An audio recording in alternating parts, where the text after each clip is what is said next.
Hey guys, another installment of Kuiper's Coaching Concepts. Today I'm going to talk about the third to first move. This move, you might be wondering why I'm talking about it.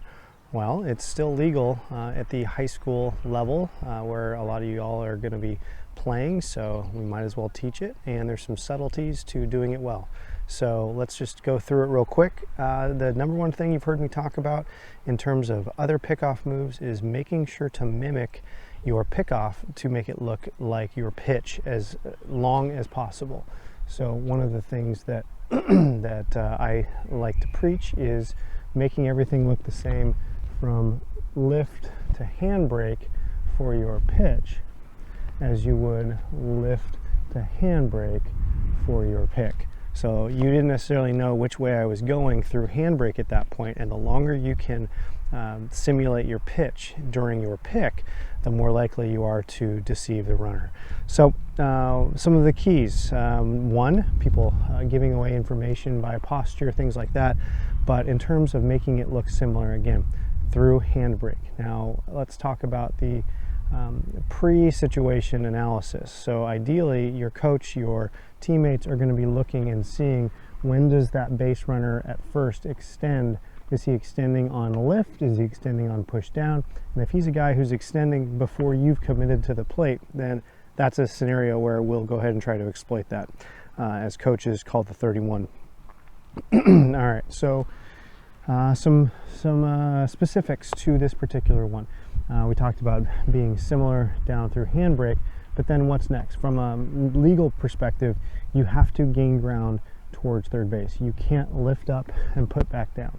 You have to lift up and gain ground toward third base. Now, again, to the letter of the law, an inch is gaining ground, but let's face it, if umpires are a ways away and they see you gain an inch, that's going to look like you just lift up and put it back down. So let's go ahead, and I like to say, let's gain at least a full foot width, a full step, a full 12 inches toward third base. But we don't need to gain so much more, because then it's going to look different on our pick than it is from our pitch.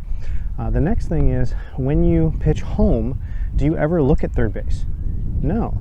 So why are we going to lift up and then all of a sudden look over here if we're really trying to trick the runner on first? So the number one thing that I'd say that gives it away after differences through handbrake are the player who immediately looks over towards third. The runner on first sees the back of your head instead of seeing you and eyes on home. So one of the major takeaways during this pick, keep your eyes on home the entire time and do not pick up third base. So here's how it's going to look. Up, step towards third, eyes on home, and then we're going to go ahead and replace feet and dart throw over to first. And every time you do this, you need to be prepared to throw to first. You can't lift up, do it, and then evaluate and assess and figure out if he's a good candidate, because if you do that, you're going to find yourself in a position where you replace, you look, and then have to double clutch and go. And at that point, you may have lost your edge. So we're going to go ahead and go through it one more time. Lift, handbrake, step, eyes on home, replace, dart throw over. I think those are some of the keys. Oh, one more thing that I see a lot of people doing is a full arm fake. Again, we're making everything look like the pitch down through handbrake. Now, we're not going to step and fake, because we're not trying to teach the guy at first or trick the guy at first that we're going to third. We're trying to trick the guy at first that we're actually going to be delivering a pitch. And when are we ever going to do this on a pitch home? We're not. It looks different. So make sure everything through handbrake is the same.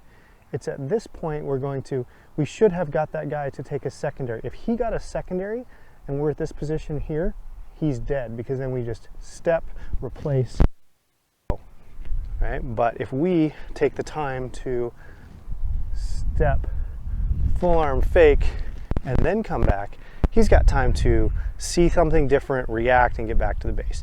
So I think those are really some of the basics. My best advice to you, just like I do with all the other picks, is record it. Record yourself, see the differences, and you'll be able to pick up some of your own inadvertent tells and then be able to clean it up. That's the best way you can do it. And then during these pick series drills, when you're doing these as teams, The other side is I see guys, you know, talking in the background while they're waiting their turn to go up next. You can do these drills on flat ground. You can get 1,000,000 reps. It's within your control. And in my opinion, if this is something that you can control, why not be able to master it and be as good as you possibly can be at it? Because there's so many things in life and in baseball that are out of your control. Why not take advantage of the ones that are? So, hey, there you go. I hope this is helpful, and I hope this helps you get a few extra outs at the high school level. And we'll catch you next time.